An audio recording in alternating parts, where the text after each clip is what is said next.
الذي أرسل إلى الناس كافة بشيرا ونذيرا وداعيا إلى الله بإذنه وسراجا منيرا. أما بعد، فقد قال الله تعالى في محكم تنزيله المجيد وفرقانه الحميد: أعوذ بالله من الشيطان الرجيم. بسم الله الرحمن الرحيم. هو الذي بعث في الأميين رسولا منهم يتلو عليهم آياته ويعلمهم الكتاب والحكمة ويزكيهم إنك أنت العزيز الحكيم. صدق الله مولانا العظيم وصدق رسوله النبي الكريم ونحن على ذلك لمن الشاهدين والشاكرين والحمد لله رب العالمين. اللهم صل على محمد وعلى آل محمد كما صليت على إبراهيم وعلى آل إبراهيم إنك حميد مجيد. اللهم بارك على محمد وعلى آل محمد كما باركت على إبراهيم وعلى آل إبراهيم إنك حميد مجيد. بلغ العلا بكماله كشف الدجى بجماله حسنت جميع خصاله صلوا عليه وآله. रहे मेरे मस्कन हवाली काबा बने मेरे मदफन दियारे मदीना। बलगल उला बिकमालिही कशफत तुजा बिजमालिही हसनत जमीउ खिसालिही सल्लू अलैहि व आलिहि। पवित्र आशुरा उपलक्षे डुले आंगुल तरुण संघेर उद्योगे आयोजित 15तम खत्मे कुरान ওয়াজ দোয়া মাহফিলের मोहतरम सभापति प्रधान अतिथि विशेष अतिथि प्रधान वक्ता मुआज्जाज उलामा इकराम सामने समवेत दिनदार ईमानदार मुसलमान भाइयेरा पर्दार आलारेर मा ओ बोनेरा आल्लाह पाकेर शुक्र जे महान मनिब आमादेरके आजकेर এই पवित्र आशुरार दिने একটি পবিত্র মজলিসে আসার বসার তৌফিক দান করেছেন। জবান খুলে মোহাব্বতের সাথে সে মালিকের শুকর আদায় করি আলহামদুলিল্লাহ। মোহতারাম হাজিরিন, পবিত্র মাহে মুহররমের 10 তারিখ ইসলামের দৃষ্টিকোণ থেকে অত্যন্ত তাৎপর্যপূর্ণ গুরুত্ববহ একটি দিন।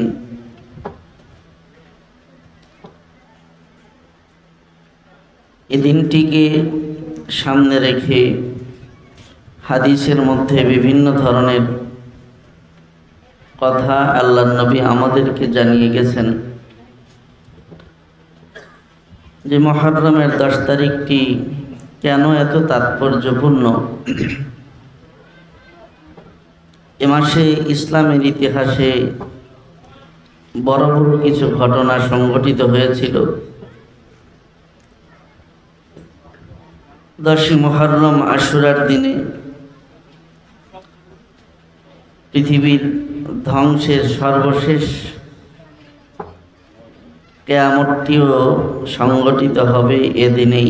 নবী আলাইহিস সালাম এমন ভবিষ্যৎবাণীও আমাদেরকে করে গেছেন, যে কারণে 10ই মুহররম অত্যন্ত তাৎপর্যপূর্ণ। যদিও এ 10ই মুহররম আসলে আমরা আরেকটি ঘটনার কারণে অত্যন্ত ব্যথিত হই, ভারাক্রান্ত হই। সেটি হলো পেয়ারা নবী মুহাম্মদুর রাসূলুল্লাহ সাল্লাল্লাহু আলাইহি ওয়াসাল্লামের কলিজার টুকরা দৌহিত্র হযরত হুসাইন রাদিয়াল্লাহু আনহু এই দিনেই তিনি কারবালার প্রান্তরে জালেমদের হাতে নির্মমভাবে শাহাদাত বরণ করেছিলেন, যে কারণে এই দিনটি আমাদের জন্য একটি বেদনা বিধুর দিনও বলা যায়।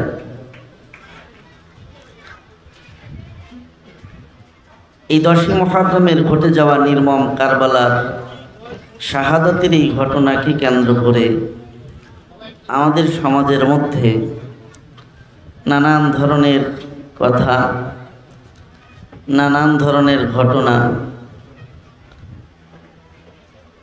অথবা নানান ধরনের কিছু রসুম রেওয়াজ যেগুলো এই দিনকে কেন্দ্র করে মুসলমানরা করে থাকে,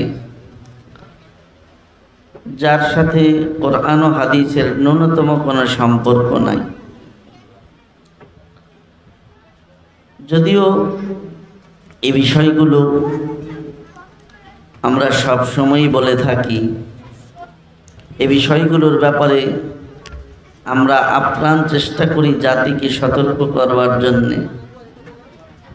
এরপরেও দুর্ভাগ্যজনক বিষয় যে এই দিনকে কেন্দ্র করে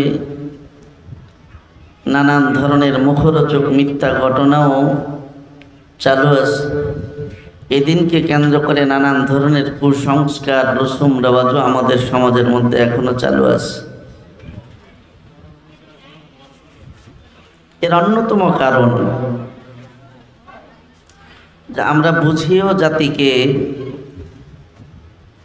সঠিক ইতিহাসটা অনুধাবন করাতে পারি না, অথবা এদিনের করণীয় বর্জনীয়গুলো আমরা পুরোপুরিভাবে জাতিকে বুঝিয়ে তাদেরকে মানাতে পারি না। এর পিছনে বড় একটি কারণ, এটা শুধু আমাদের দেশ বলে কথা নয়, গোটা পৃথিবীর মধ্যে 250 কোটির উপরে মুসলমান যে বসবাস করছে, এই প্রায় 200 কোটি মুসলমানের মধ্যে অধিকাংশ মুসলমানের হালত, এটা আমাদের একটা মুসলিম জাতির জন্য অত্যন্ত সংকটও বলা যায়। যে সংকটটি হলো যে আমরা ইসলামের সঠিক জ্ঞান থেকে অনেক দূরে সরে আছি। ইসলাম সম্পর্কে সঠিক জ্ঞান, সঠিক ধারণা আমাদের সাধারণ অনেক মুসলমানের মধ্যেই নাই। এই ইসলাম সম্পর্কে অজ্ঞতা, দিন সম্পর্কে মূর্খতা আমাদেরকে আমাদের অজান্তেই এমন ফিতনা, ফাসাদ, শিরক, বিদআতের মধ্যে লিপ্ত করছে যে আমরা চাইলেও কেন যেন সেখান থেকে সরে আসতে পারি না। আমাদের সমাজে এই অজ্ঞতা ইসলামী এলেম সম্পর্কে, ইসলামী জ্ঞান সম্পর্কে অজ্ঞতা এতটাই বেশি যে আমাদের সমাজে এমন বহু মুসলমান যারা নিজেদেরকে মুসলমান বলে পরিচয় দেয়, কিন্তু এমন বহু মুসলমান এখনো আছে যারা কালেমাটা শুদ্ধ করে পড়তে পারে না। আমাদের শেষ নবীকে এই নামটাও অনেকে সঠিকভাবে বলতে পারে না। নামাজটা কিভাবে পড়তে হবে অনেকে জানে না। ফরজ রোজাটা কিভাবে রাখতে হবে অনেকে জানে না। ইসলাম সম্পর্কে অজ্ঞতা আমাদের এই পর্যায়ে গিয়ে পৌঁছেছে।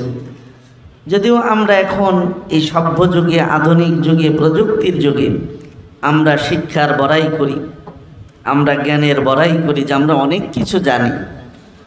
হ্যাঁ, এ কথা বলতে কোনো দ্বিধা নেই যে আগের মানুষের তুলনায় আমরা এখন অনেক জানি।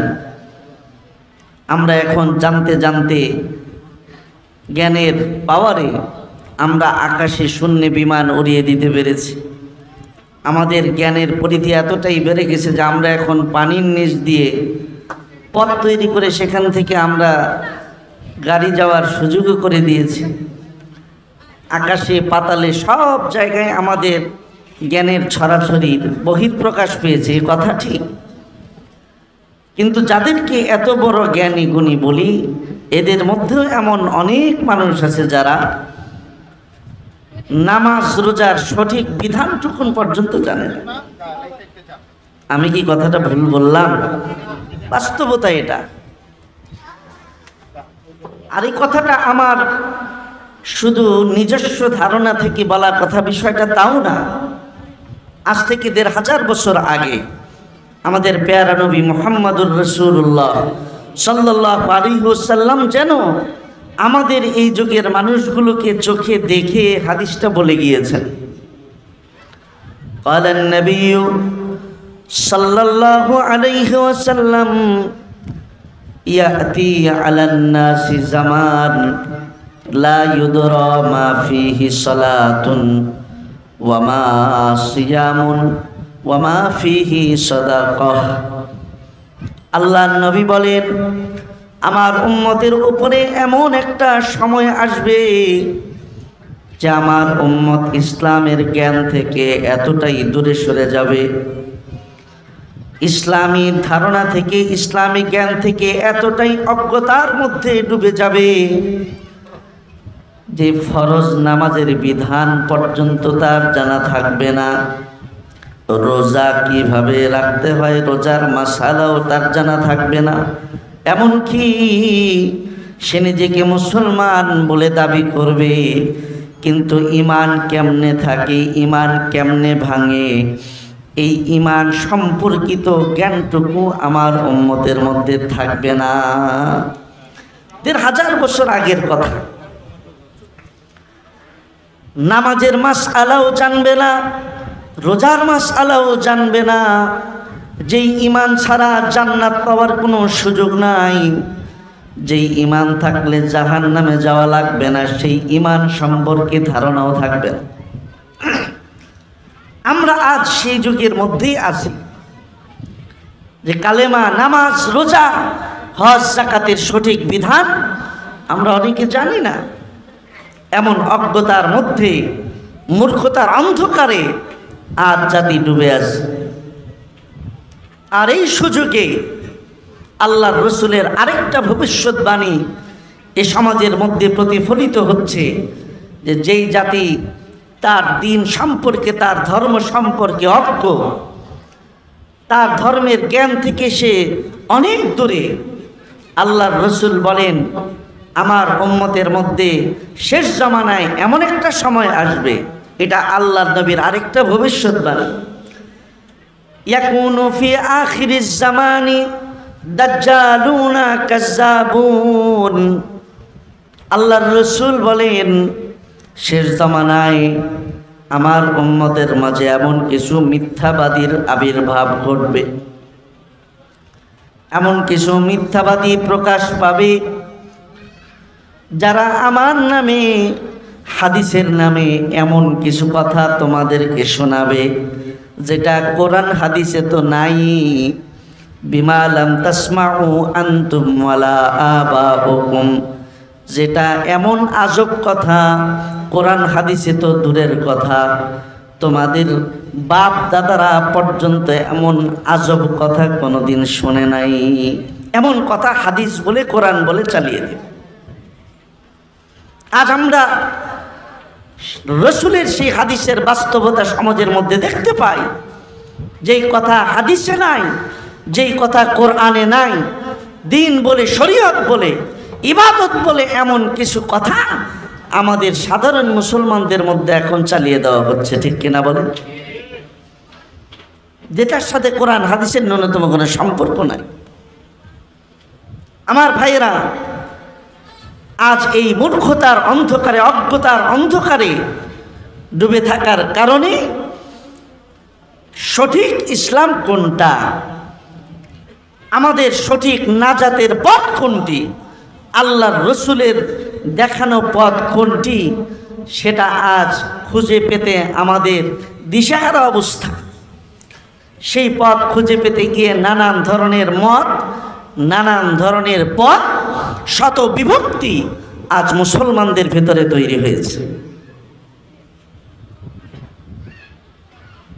একে তো আমরা জানি না, এর চাইতে আরো ভয়ঙ্কর যে আমাদের সমাজে আরো কিছু মুসলমান ভাই আমরা আছি যারা কিছু শুনি, কিছু জানি, একটা বিষয় সম্পর্কে পুরোপুরি নলেজ রাখি না, একটু ধারণা যখন রাখি তো সেটা নিয়ে আমরা আরেকজনের সাথে বহস শুরু করে দিই, তর্ক বিতর্ক শুরু করে দিই, অথচ সেই বিষয়ে চূড়ান্ত জ্ঞান আমার জানা নাই। আল্লাহ রসুল এক্ষেত্রেও আমাদেরকে সাবধান করেছেন বারবার যে দেখো, যেটা আমার কথা নয় এমন কোনো কথা যদি তুমি আমার ব্যাপারে চালিয়ে দাও, তাহলে জেনে রাখো তুমি তোমার ঠিকানা জাহান্নামে নিশ্চিত করে নিলা। তাই আমার ভাইয়েরা, শুধু আজকের এই আশুরার মুহররমের কারবালার ইতিহাস নয়, ইসলামের যে কোনো বিধিবিধান, ইসলামের যে কোনো ইতিহাসের ব্যাপারে আমরা যদি ভুল ভ্রান্তি থেকে, ফিতনা থেকে বাঁচতে চাই, সঠিক ইসলামের পথে যদি আমরা চলতে চাই, তাহলে অজ্ঞতার অন্ধকার থেকে, মূর্খতার অন্ধকার থেকে আমাদেরকে বেরিয়ে আসতে হবে। এছাড়া নাজাত পাওয়ার, হেদায়েত পাওয়ার বিকল্প কোনো রাস্তা নাই।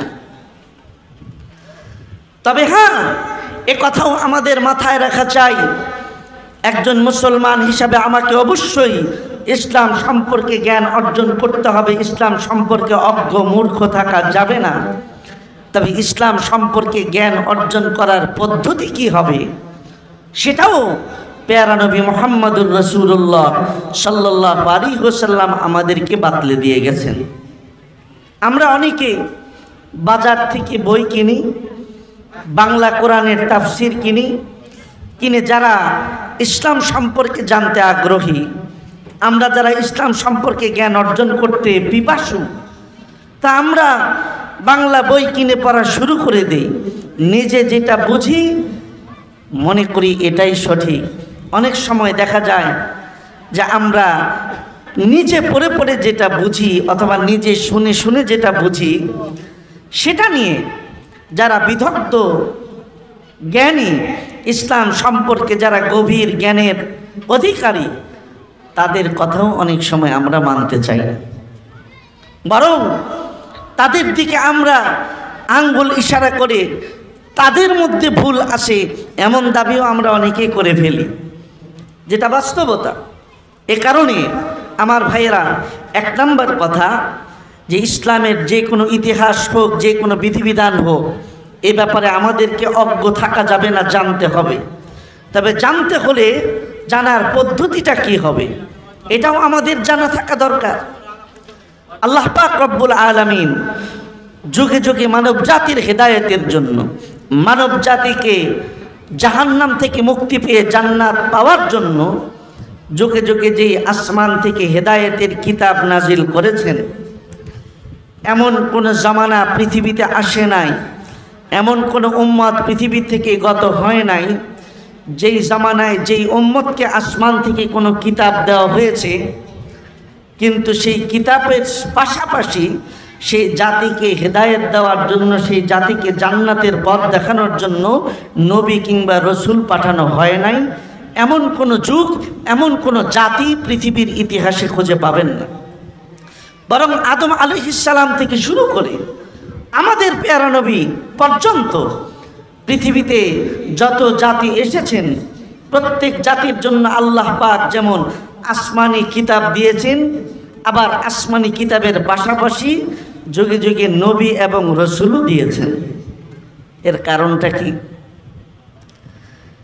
আসমান থেকে আল্লাহ পাক জাতির হেদায়েতের জন্য যদি শুধু কিতাবটা দিয়ে দিতেন, যেমন কথার কথা আমাদের আসমানি হেদায়েতের গ্রন্থের নাম হলো আল কোরআন, আল্লাহ পাক আমাদের হেদায়েতের জন্য, আমাদের মুক্তি বা নাজাতের জন্য যদি ব্যবস্থাটা এমন নিতেন যে জিবরাইল আলাইহিস সালামের মাধ্যমে কাবার ছাদের মধ্যে এই কোরআনে কারিমটা রেখে দিতেন, আর জিবরাইল আলাইহিস সালাম গোটা পৃথিবীর মানুষকে উদ্দেশ্য করে ঘোষণা দিয়ে দিতেন, এই পৃথিবীর মানুষ, তোমরা যদি আল্লাহকে পেতে চাও, তোমরা যদি জান্নাতের পথ খুঁজে পেতে চাও, তাহলে এই যে আল্লাহর পক্ষ থেকে একটা হেদায়েতের কিতাব আমি আল্লাহর ঘরের ছাদে রেখে গেলাম, এখান থেকে তোমরা এটা সংগ্রহ করে পড়ে পড়ে বুঝে বুঝে তোমরা তোমাদের নাজাতের রাস্তা খুঁজে নাও। এমনটা বলে দিলেও তো পারতেন, কিন্তু না। আল্লাহ পাক যেমন আমাদের হিদায়াতের জন্য কোরআন পাঠিয়েছেন, কোরআনের পাশাপাশি আমাদের হিদায়াতের জন্য, আমাদেরকে সঠিক পথ দেখাবার জন্য তার প্রিয় হাবিব মুহাম্মদুর রাসূলুল্লাহ সাল্লাল্লাহু আলাইহি ওয়াসাল্লামকেও পাঠিয়েছেন।